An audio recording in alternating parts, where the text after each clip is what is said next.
어제 말씀에 이어서 오늘도 예수님께서 다시 오실 그날에 대해 계속해서 말씀하고 계십니다. 예수님께서는 분명히 재림 전에 어떠한 징조들이 있을 것이고 무화과 나무의 잎이 바뀌는 것을 보면서 계절을 유추하듯이 하나님의 백성도 그 징조들을 보고 시대를 분별하며 살아야 한다라고 말씀을 하셨습니다.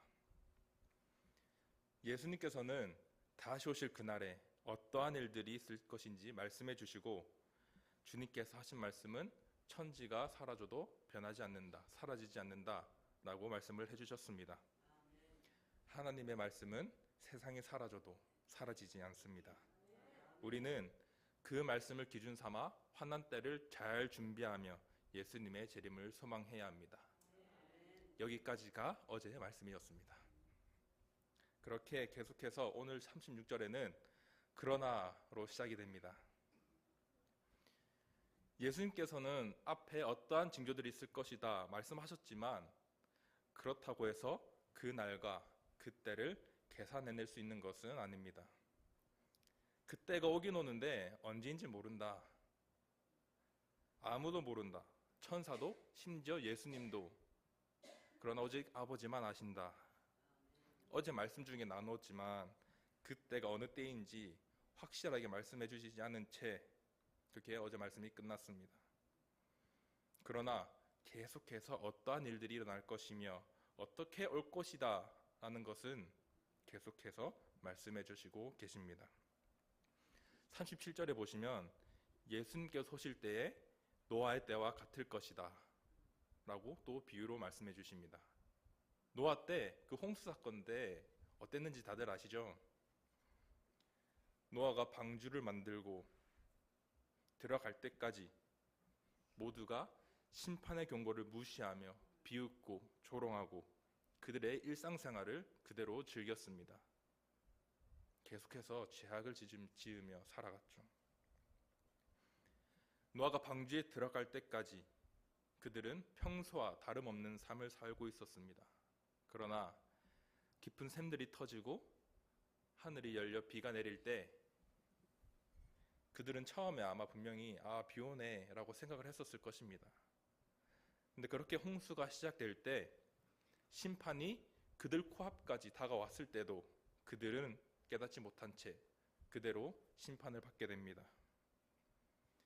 홍수가 그들을 다 멸하기까지 깨닫지 못했는데 예수님이 오실 때도 그러할 것이다.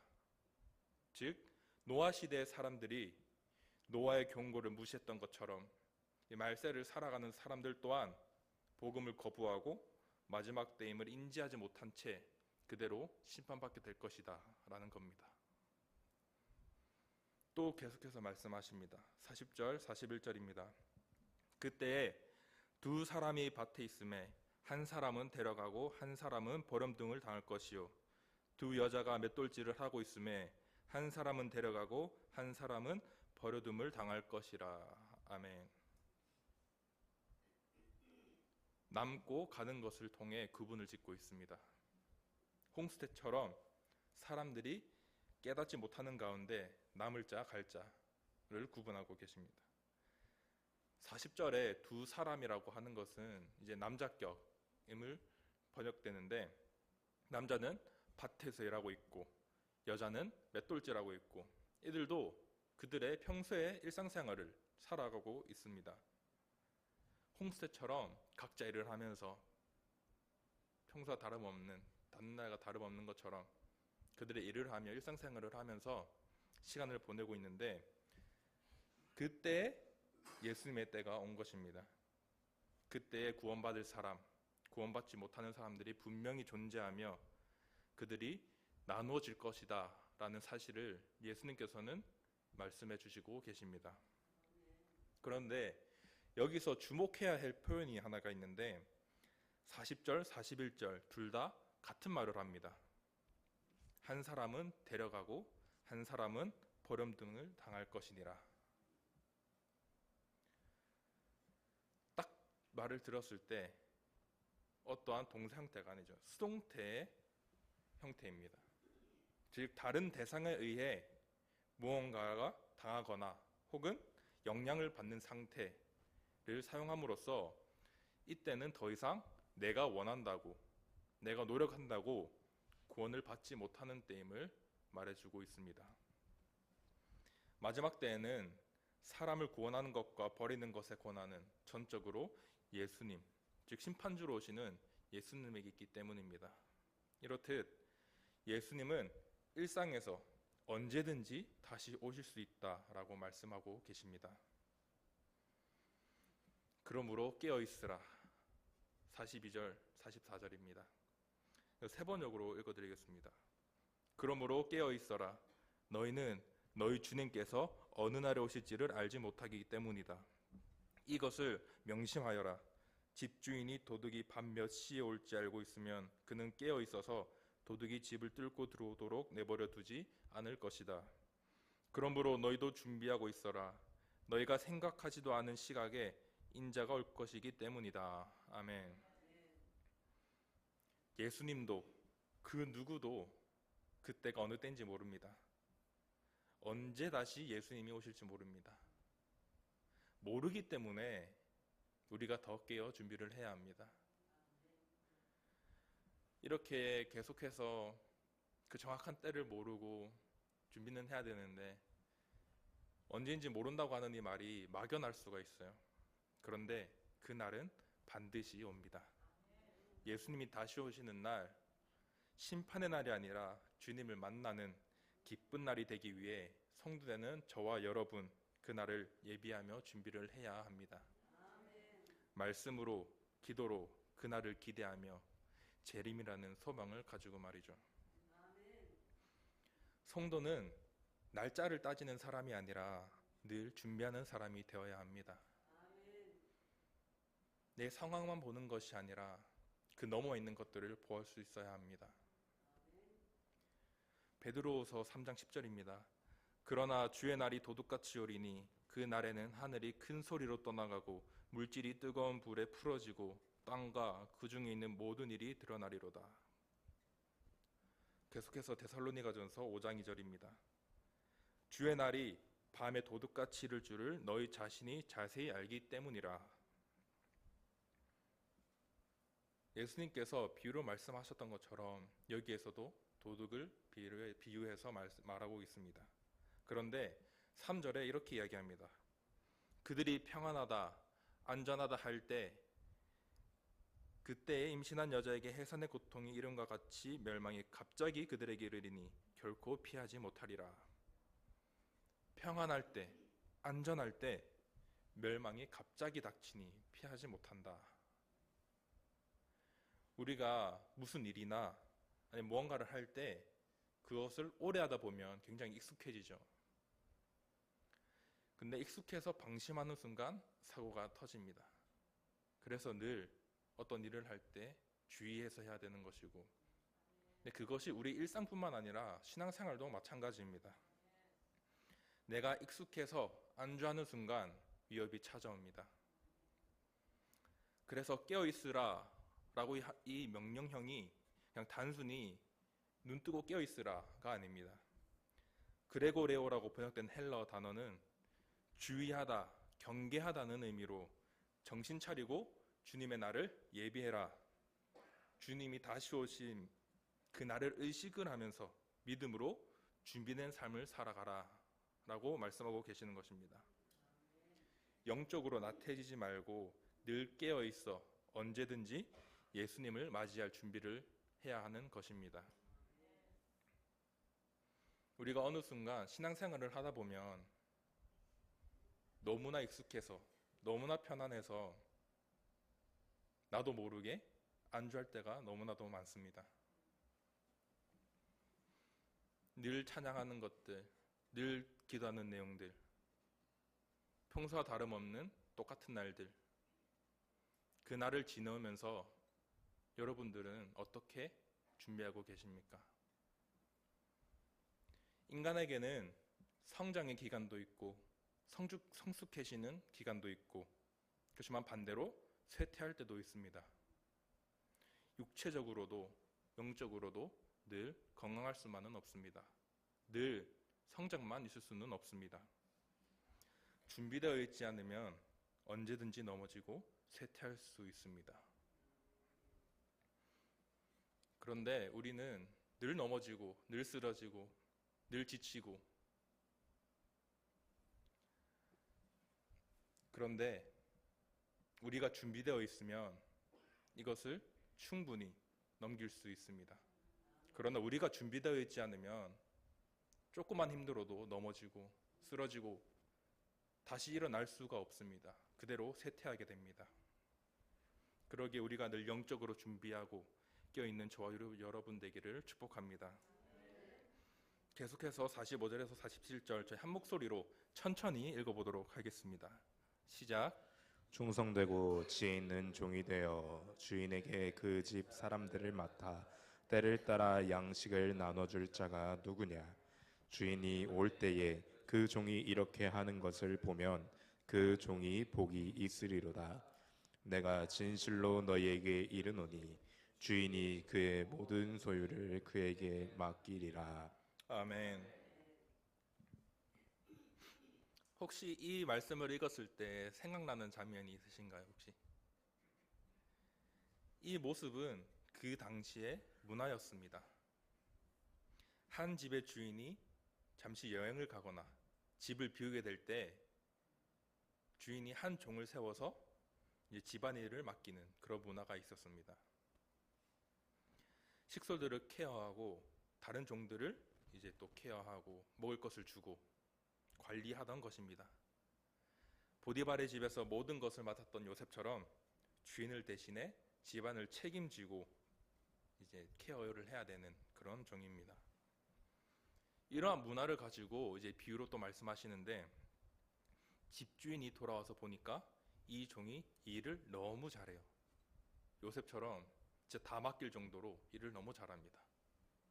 그래서 모든 소유를 이 종에게 맡기게 됩니다. 그런데 그 반대로 되면 어떻게 될까요? 48절에서 51절 세 번역으로 또 천천히 한 목소리로 읽어보도록 하겠습니다. 시작. 그러나 그가 나쁜 종이어서 마음속으로 생각하기를 주인이 늦게 오시는구나 하면서 동료들을 때리고 술 친구들과 어울려 먹고 마시면 생각하지도 않은 날에 뜻밖의 시각에 그 종의 주인이 와서 그 종을 처벌하고 위선자들이 받을 벌을 내릴 것이다. 거기서 슬피 울며 이를 가는 일이 있을 것이다. 아멘. 주인이 믿고 맡겼는데 이 나쁜 종이 주인이 다시 오기 전까지 시간이 많이 남았구나 생각을 하면서 동료들을 때리고 술을 마시고 자신이 해야 할 일을 하지 않았습니다. 만약에 여러분이라면 여러분에게 요셉과 같은 이제 권리가 주어졌더라면 그런 생각을 하시겠습니까? 안 하시겠습니까? 종은 그래도 여전히 종이죠. 그런데 이 종은 그 본분을 잊었는지 자기 마음대로 생활을 하기 시작합니다.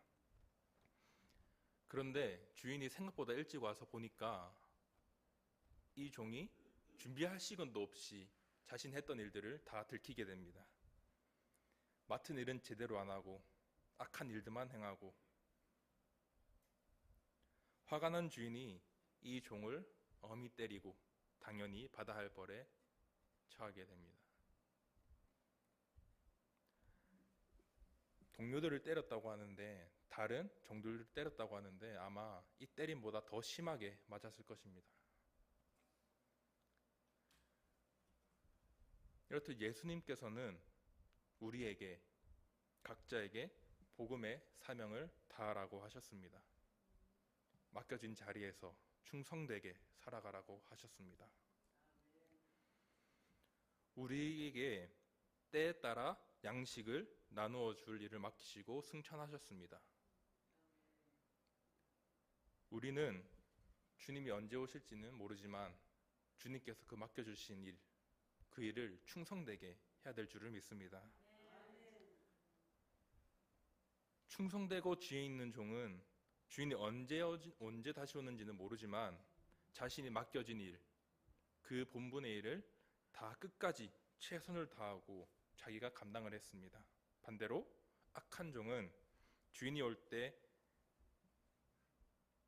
자신이 생각했던 때를 생각을 하면서 자신의 일을 하지 않았고 오히려 악행을 저질렀습니다. 서로 반대되는 이야기지만 두 종에게는 한 가지 공통점이 있습니다. 바로 주인이 믿고 맡긴 것이죠. 예수님이 성도된 저와 여러분에게도 이 일을 믿고 맡기셨습니다. 모든 민족에게 가서 제자 삼고 침례를 베풀며 가르쳐 지키게 하라. 때에 따라 양식을 나눠줘라. 주인이 보기에 둘 다 맡길만 했으니까 맡겼겠죠, 분명히. 그러나 한 명은 그 기대에 충족을 했고 한 명은 결국 벌을 받고 습히 울며 이를 갈게 됩니다. 결국 같은 맡김을 받았지만 그 뒤에 어떻게 되는지는 그들의 행동이 달랐기 때문에 또 갈려지게 됩니다. 결국 주인이 돌아왔을 때 각 사람의 진짜 모습이 드러난 것이죠. 예수님이 다시 오실 때 우리의 신앙도 분명히 이렇게 드러나게 될 것입니다. 누군가는 믿음 있는 척, 누군가는 열심히 주님을 섬긴 척, 열심히 신앙생활한 척, 혹은 진짜로 열심으로 주님을 사랑했던 사람이나 우리의 모두의 신앙이 주님 앞에 드러나게 될 것입니다. 다 나타나게 되는 것이죠. 예수님께서는 분명히 저와 여러분들에게 복음을 전하는 일을 맡기셨습니다. 충성된 종이 되냐 아니면 악한 종이 되냐, 그것은 저와 여러분들에게 달려 있습니다. 우리들의 몫입니다. 그러나 아까도 이야기했지만 마지막 때에는 의인과 악인이 구분이 되며 더 이상 기회가 없어요. 그래서 그렇기 때문에 지금 준비해야 하는 것입니다. 지금 열심으로 주님을 섬겨야 하는 것입니다. 예수님도 당신이 언제 올지 모르시는데 이때 오시겠지 예상하지 말고 우리가 있는 이 자리에서, 여러분들이 서 있는 그 자리에서 최선을 다해야 하는 것입니다. 우리가 뭐 장난식으로라도 말세다 하는데 딱 일들이 일어나는 거 보면 정말 주님 곧 오실 것 같은데 이렇게 예상만 하지 말고 정말 전심으로 주님을 사랑하고 그날을 기대하면서 우리가 스스로 준비가 되어 있어야 합니다.